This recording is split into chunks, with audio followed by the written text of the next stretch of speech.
I'm going to just put the flat part on the top here, and once you punch that in, it should expand and then seal.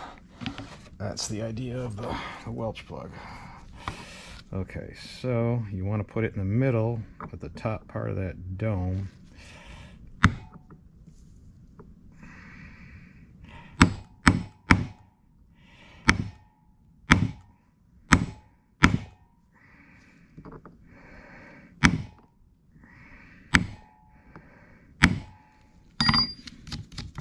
Look at that. Okay.